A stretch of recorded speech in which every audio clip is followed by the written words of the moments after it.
بسم اللہ الرحمن الرحیم۔ دوستو، آپ یوٹیوب چینل دیکھ رہے ہیں۔ دوستو، جیسا کہ آپ سب جانتے ہیں کہ پنجاب کے تقریباً 20 حلقوں میں ضمنی الیکشن ہوئے اور پی ٹی آئی اور پی ایم ایل این اور کافی آزاد امیدواروں میں سے ان الیکشن میں حصہ لیا گیا۔ اب ان الیکشن کے رزلٹ کے مطابق P T I in election کو جیتنے میں کامیاب ہو چکی ہے اور P T I in election میں تقریباً 15 نشستیں اور پی ایم ایل این 4 اور ایک آزاد امیدوار ان الیکشن کو جیتنے میں کامیاب ہوا ہے۔ اور اگر دن بھر کی صورتحال کا جائزہ لیا جائے تو دن بھر کے حالات کافی پیچیدہ رہے۔ دھاندلی کا شور بھی کافی حد تک اٹھایا گیا اور الیکشن کمیشن کی کچھ بے ضابطگیاں بھی سامنے آئیں۔ کچھ لوگوں کو اپنا گھرانہ نمبر نہ مل سکا اور کچھ لوگوں کا ووٹ کہیں اور منتقل کر دیا گیا، اور کچھ لوگ ایسے تھے کہ جنہوں نے 2018 میں اپنا ووٹ کاسٹ کیا تھا لیکن اب ان کا ووٹ رجسٹرڈ ہی نہ تھا۔ تو اس طرح الیکشن کمیشن کا پول بھی کھل کر سامنے آ گیا۔ اور دوسری جانب پولیس نے بھی اپنا رول کافی حد تک خراب کیا اور پنجاب حکومت نے کچھ ایسے کام کیے کہ جو ان کو نہیں کرنے چاہیے تھے۔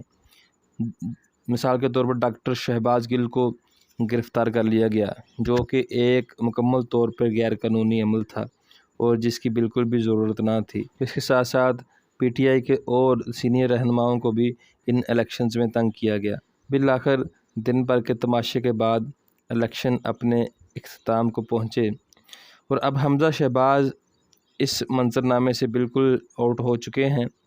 پی ایم ایل این اپنی حکومت بنانے میں اور حکومت بچانے میں بالکل بھی ناکام رہی اور اب پی ٹی آئی پرویز الہی کو وزیر اعلیٰ بنانے میں تقریباً کامیاب ہو جائے گی، کیونکہ پی ٹی آئی کو ان الیکشنز میں تقریباً 13 سیٹیں درکار تھیں جبکہ انہوں نے 15 سیٹیں حاصل کر لی ہیں۔ اب عمران خان لگتا ہے کہ پورے پاکستان میں الیکشن لینے میں کامیاب ہو جائیں گے۔ اور دوستو، ان الیکشنز کے بعد صورتحال اور بھی پیچیدہ ہو گئی ہے اور شہباز شریف صرف تقریباً اسلام آباد کے وزیر اعظم ہی رہ جائیں گے، کیونکہ پنجاب کی حکومت پی ٹی آئی بنانے میں کامیاب ہو جائے گی اور کے پی کے کی حکومت آلریڈی ان کے پاس ہے، اور اس طرح سندھ کی حکومت پیپلز پارٹی کے پاس ہے اور بلوچستان میں عوامی پارٹی کی حکومت ہے۔ تو اس طرح شہباز شریف صاحب صرف اسلام آباد کی حکومت ان کے پاس ہوگی، وہ صرف اسلام آباد کے وزیر اعظم ہی رہ جائیں گے اور جو کہ ان کو بالکل بھی سوٹ نہیں کرتا۔ دوستو، P M L N Punjab میں ایک بڑی پارٹی تھی اور تقریباً لاہور ان کا گڑھ تھا، تو یہ کیا ہوا کہ ان کو ان حالات کا سامنا کرنا پڑا۔ تو اگر دیکھا جائے تو عمران خان کی حکومت کو ختم کرنے کا فیصلہ ایک غلط فیصلہ تھا جو پی ایم ایل این کے گلے پڑا، اور آصف علی زرداری نے پی ایم ایل این کی سیاست کو ختم کرنے میں کافی کردار ادا کیا۔ دوستو، لگتا ہے کہ آصف علی زرداری نے ان بیانات کا شہباز شریف صاحب سے بدلہ لیا ہے جو ان کے خلاف دیا کرتے تھے۔ اگر آصف علی زرداری کو لاہور اور ننکانہ کی سڑک پر نہ گھسیٹا تو میرا نام شہباز شریف نہیں، اور انہوں نے جو کرپشن کی ہے ان کے پیٹ پھاڑ کر میں وہ کرپشن واپس لاؤں گا۔ تو یہ بیانات شہباز شریف کو کافی مہنگے پڑے ہیں۔ تو آصف علی زرداری نے ان کو اس گڑھے میں پھینک دیا ہے کہ جہاں سے نکلنا اب کافی مشکل ہو جائے گا۔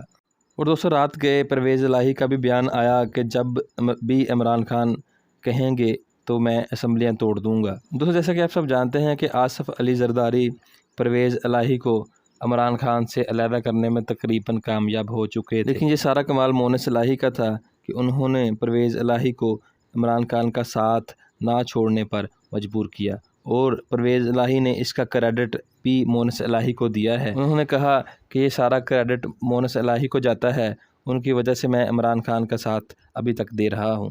دوستو، اب ملک کے حالات کچھ ایسے ہو گئے ہیں کہ ملک بھر میں الیکشن کروانا ناگزیر ہو گیا ہے، اور اب یہ ضروری ہو گیا ہے کہ ملک بھر میں الیکشن کروا کے 5 سال کا مینڈیٹ کوئی بھی پارٹی حاصل کرے اور ملک کو اور معیشت کو سنبھالے۔ تو اب دیکھتے ہیں کہ آگے کیا ہونے جا رہا ہے، اور اس معاملہ پر عمران خان نے آج 3 بجے کور کمیٹی کا اجلاس بلا لیا ہے۔ اس میں فیصلے کیے جائیں گے کہ اگلا لاہے عمل کیا ہوگا۔ تو سیاست اور بھی پیچیدہ ہو گئی ہے، تو اب دیکھتے ہیں کہ یہ اونٹ کس کروٹ بیٹھتا ہے۔ تو یہ صورتحال 2-4 دن میں سامنے آ جائے گی۔ تو آپ میرے اس چینل کو سبسکرائب بھی کر لیں تاکہ آپ تک مزید ویڈیوز آسانی سے پہنچ سکیں۔ تو آج کے لیے اتنا ہی، اپنا خیال رکھیے گا، اللہ حافظ۔